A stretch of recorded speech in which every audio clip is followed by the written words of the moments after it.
Hey, good afternoon, everybody. Was going and doing my blades, and I thought I had bad spindle bearings on this second mower. The first one I did, and I changed that yesterday. But this one here, it's looking more like a bent spindle shaft. So let me show you what I'm talking about here. Hang on.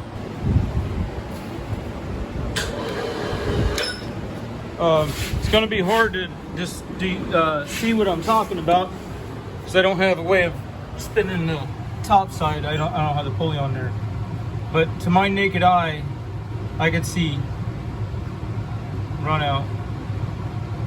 Actually, use the point of reference between this here and that material behind, and let me set the camera down in a fixed position. Well, I can't.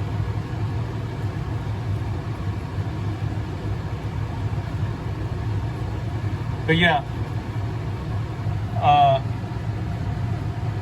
there's a good deal of run out. And then another clue was I knocked the spindle out to change the bearings, thinking it was the bearings.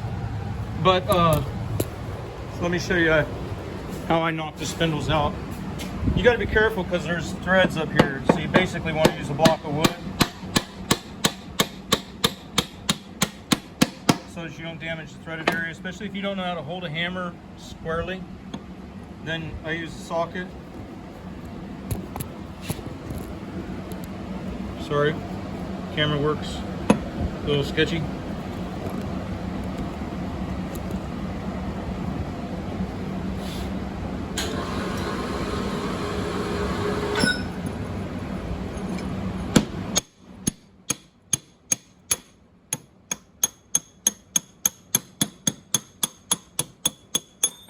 It's not a press fit on them bearings, but it'll have resistance when you're pounding it through. So the first time there was a resistance was when it was going through the top bearing, and I felt these bearings, they're as good as bearings get.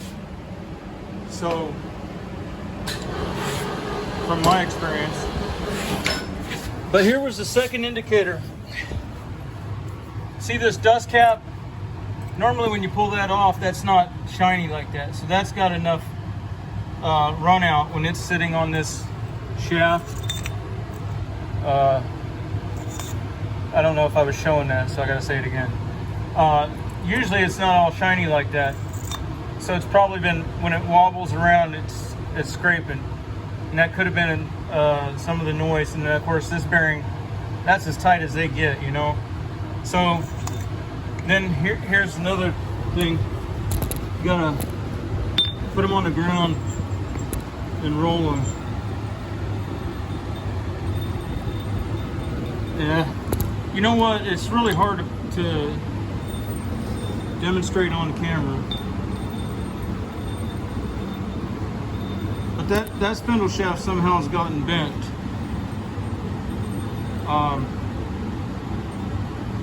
And if I had the blades on there still, I could show you just how much. So it doesn't take much there to make a big difference on the end of the blades. So I got to find another spindle shaft, a short one, that doesn't need a lot of cleaning, that's straight.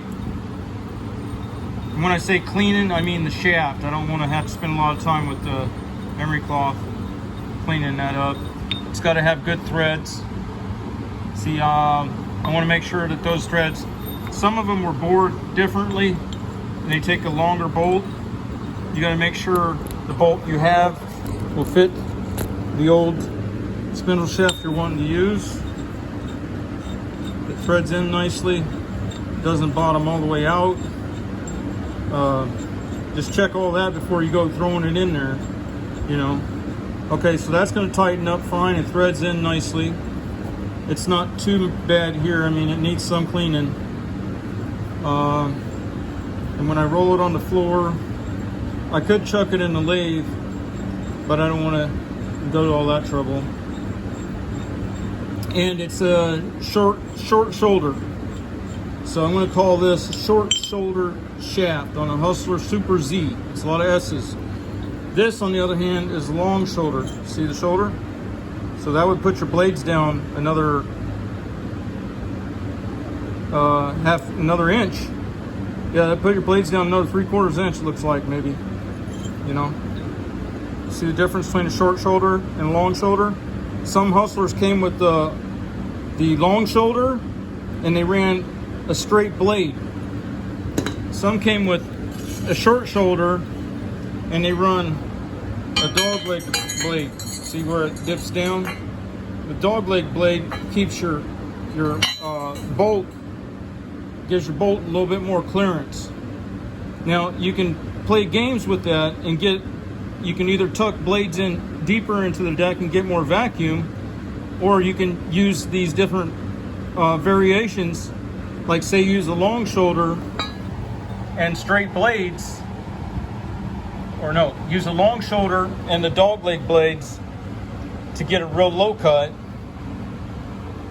But anyway, if you think about it, there's a bunch of ways that you can manipulate the behavior of your mower with these things. And then of course there's always the option of you can use the pulleys on the top side from a 52 on the 60, and you'll clock up your blade tip speed significantly. There's just a bunch of different ways. And then the other day I saw that there was on the PTO clutch, there's 2 different size pulleys apparently available there. So that would change your blade tip speed too. All right, well I'm gonna see if I can get this in here and I'll get back with you.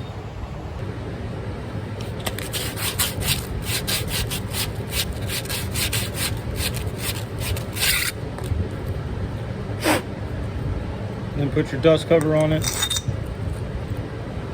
And let's see if we can get it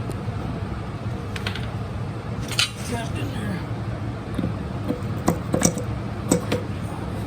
Oh yeah, it's going in there. All right. Hopefully there's not too much wobble. That went in quite a bit easier than it probably should have. Let me get the pulley on there.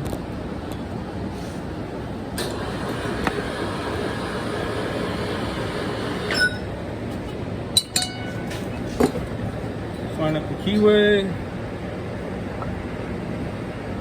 Yeah. See, that's the problem. You can't be underneath and up top at the same time. So what I gotta do is take this here piece of wood right there. I gotta put it underneath to hold the spindle up so that I can push down on from the top side.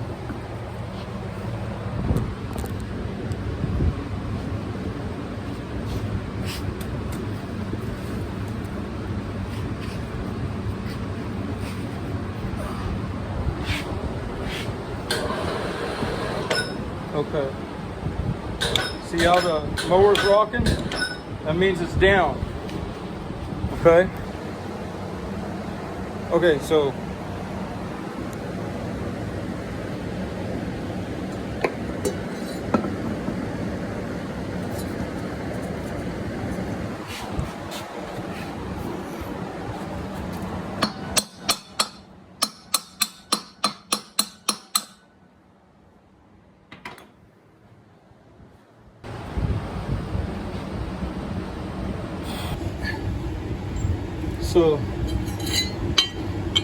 when you're doing this here, you want to make sure you hand start your blades.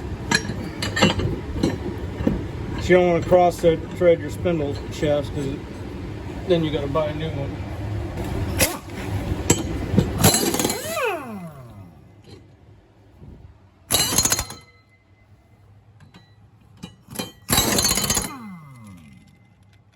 Watch your blades. Find a reference point, because I have a bent blade from yesterday. The one that hit a stump, the blade that came off of it was bent. And the reason I could tell was, see this point and that point, they come together. When I swung the blade around to the other side of the blade, they did not. That on the other side of the blade, it was down a whole bunch. So I had a bent blade, and it was a pretty new blade. That was the one that I hit a stump with. But I was just checking this out. I replaced that spindle shaft. Now make sure you label your old ones, because you may want to keep that spindle shaft around for beating stuff through. They make good, what do you call it? When you want to pound on stuff. But the downside is, if you keep that around and you don't do something to make sure you never use it again, then that's going to get mixed up and back on a mower down the line. That's not good. So here's what I'm going to do.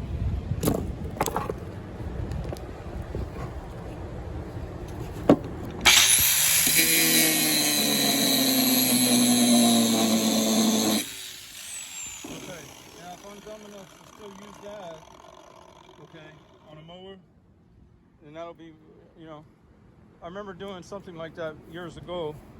Hopefully I didn't put that one back on a mower. But anyway, that should fix that mower up, and it looks like it's gonna rain, so I gotta go get the other mower in off the trailer. I'll catch you later.